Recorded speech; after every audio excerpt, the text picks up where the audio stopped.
Indian air force के fighter jets को उड़ाना और 400 किलोमीटर पर आवर की स्पीड पर उससे लैंड कराना अपने आप में बहुत ही फैसिनेटिंग और एडवेंचरस है।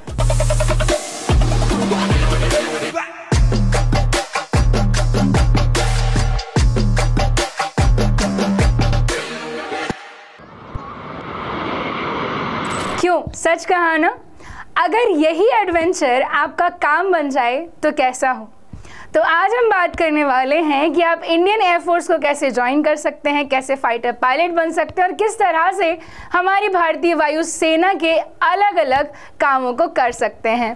तो इसके लिए हम आज जानेंगे एफकेट एग्ज़ाम के बारे में। इंडियन एयरफोर्स में जाने के दो तरीके हैं। पहले वाले के बारे में मैं डिस्कशन कर चुकी हूँ, सीडीएस का एग्ज़ाम। अगर आपने वो वीडियो नहीं देखी है तो वो भी आपको चैनल पर मिल जाएगी, वो आप देख लीजिएगा। आज हम बात करने वाले हैं एफकेट एग्ज़ाम की। AFCAT stands for air force common admission test. इसका पर्पस क्या होता है? तो इसका पर्पस ऑफिसर्स को अलग अलग ब्रांचेस के लिए चुनना, रिक्रूट करना। अब इंडियन एयरफोर्स की 3 ब्रांचेस हम यहाँ पर देखेंगे। पहली है फ्लाइंग ब्रांच, दूसरी है ग्राउंड ड्यूटी टेक्निकल और तीसरी है ग्राउंड ड्यूटी नॉन टेक्निकल। तो बेसिकली इन 3 ब्रांचेस के लिए रिक्रूटमेंट के लिए ये जो एग्जामिनेशन है वो कंडक्ट कराया जाता है।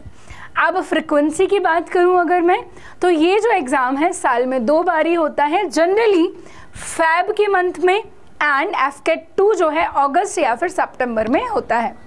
इसके अलावा हम बात करें एलिजिबिलिटी की, जो कि सबसे इम्पॉर्टेंट है। सबसे पहला डाउट यही आता है कि क्या मैं एलिजिबल हूँ ये एग्ज़ाम देने के लिए।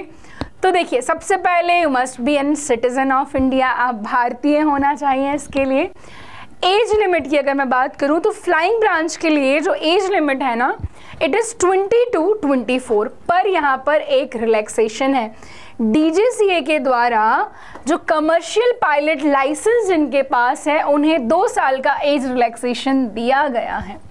Ground duty technical and non technical के लिए जो आपकी एज है it is 20 to 26 years. Educational qualification की बात करते हैं तो फॉर फ्लाइंग ब्रांच आपके मिनिमम 50% मार्क्स होना चाहिए in maths and physics at 10+2 level, यानी कि 12th की हम बात कर रहे हैं। के साथ साथ आपके पास ग्रेजुएशन की डिग्री होना चाहिए जिसमें आपके 60% मार्क्स होना चाहिए, या फिर बीटेक जो कि 4 ईयर का एक कोर्स होता है वो आपके पास होना चाहिए for flying branch.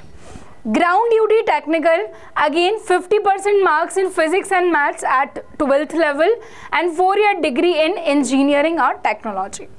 Ground duty non technical आपके पास कोई भी ग्रेजुएट डिग्री हो विद मिनिमम 60% मार्क्स। तो ये एजुकेशनल क्वालिफिकेशन बहुत मैटर करती है।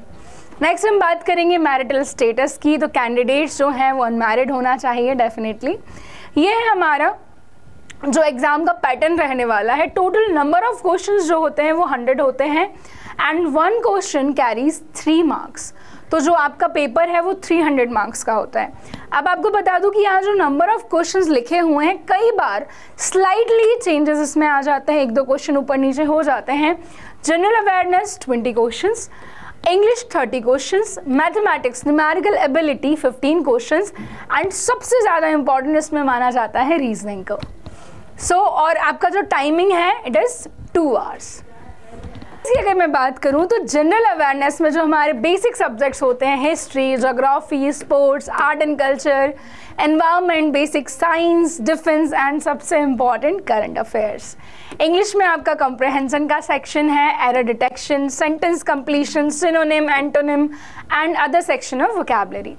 मैथमेटिक्स में जनरली हमें अर्थमेटिक का पोर्शन ज़्यादा देखने को मिलता है जिसमें हमारा percentage, profit loss, ratio proportion, time and work, speed, distance and time.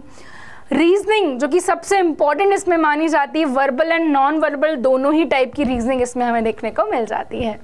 आगे मैं बात करूँ कि आपका प्रोसीजर क्या रहने वाला है, सिलेक्शन प्रोसेस कैसी होने वाली है। तो सबसे पहले आपका रिटन एग्जामिनेशन होता है, देन आपका AFSB यानी कि एयरफोर्स सिलेक्शन बोर्ड में आपका SSB कंडक्ट कराया जाता है, आप AFSB भी बोल सकते हैं उसको। फिर आपका मेडिकल एग्जामिनेशन होता है जिसकी बेसिस पे, जिसके ये जो सारे मार्क्स हैं, ये वाले मार्क्स, ये वाले मार्क्स और ये वाले मार्क्स, इनके बेसिस पर फिर आपकी क्या आती है, मेरिट निकाली जाती है। देन आफ्टर जो कैंडिडेट सिलेक्ट हो जाते हैं वो जाते हैं एयरफोर्स अकेडमी डुंडिगल हैदराबाद में and commissioned as flying officers after successful training. Salary की अगर मैं बात करूं, फ्लाइंग ऑफिसर की जो स्टार्टिंग सैलरी है ये 56,100 से 1,77,500 प्लस डिफरेंट अलाउंसेस, जिसमें फ्लाइंग पे मिलता है, टेक्निकल पे अलग अलग अलाउंसेस जो है मिलते हैं। इसके अलावा subsidise housing, medical facilities, insurance, canteen benefits और भी अलग अलग तरीके के जो बेनिफिट्स हैं जो आर्म फोर्सेस के पर्सनल्स को मिलते हैं वो यहाँ पर दिए जाते हैं। इंपॉर्टेंट टिप्स की बात करूँ, जब भी हम किसी एग्ज़ाम की प्रिपरेशन शुरू करते हैं इट इज़ वेरी इंपॉर्टेंट कि हमने जो एफकेट के प्रीवियस ईयर पेपर्स हैं उनको देखा हो, उनको प्रैक्टिस किया हो। Time management is very important. 100 question है हमारे पास, टाइम 2 आवर का है, यानी कि हमारे पास जो हालांकि अगर आपने मैथमेटिक्स में ठीक से प्रिपेयर कर लिया है, बहुत ज़्यादा आपने प्रैक्टिस कर ली है, तो आप इजीली टाइम जो है मैनेज कर लोगे। मैथमेटिक्स और रीजनिंग जो है वो टाइम कंज्यूमिंग थोड़ा सा होता है, बट जीएस और इंग्लिश उसको बैलेंस कर देता है। एंड लास्टली आपको अपनी कम्युनिकेशन जो स्किल्स हैं उन पर ध्यान देना है, पर्सनालिटी डेवलपमेंट पर ध्यान देना है, और इन सभी चीज़ों के लिए हम आपके साथ हैं। अगर आप ऑफलाइन बैच में एनरोल करना चाहते हैं तो आप इंदौर आकर के हमारा ऑफलाइन बैच जो है ज्वाइन कर सकते हैं। हमारे डिफरेंट यूट्यूब चैनल्स हैं जो आपकी प्रिपरेशन में आपको हेल्प कर रहे हैं। Current affairs, English, science, different subjects आपको हमारी एक्सपर्ट टीम के द्वारा प्रोवाइड किए जा रहे हैं। अलॉन्ग विद डैट अगर आप एसएसबी की प्रिपरेशन करना चाहते हैं तो हमारे यहाँ पर आपको 5 डेज़ का एसएसबी कैंप भी मिलता है जो आपकी प्रिपरेशन को टेस्ट करता है, जो प्रिपरेशन आप कर चुके हैं। और अगर आप बेसिक से अपनी एसएसबी प्रिपरेशन करना चाहते हैं तो आपको एसएसबी की क्लासेस भी यहाँ पर प्रोवाइड की जाती हैं। स्क्रीन पर नंबर दिख रहे होंगे, आप इस नंबर पर कॉल करके इंक्वायरी ले सकते हैं। थैंक यू एंड जय हिंद। हम लोग मिलेंगे नेक्स्ट क्लास में, तब तक के लिए वीडियो को लाइक करें, अपने दोस्तों के साथ शेयर करें, चैनल पर नए हैं तो सब्सक्राइब ज़रूर करें। Thank you.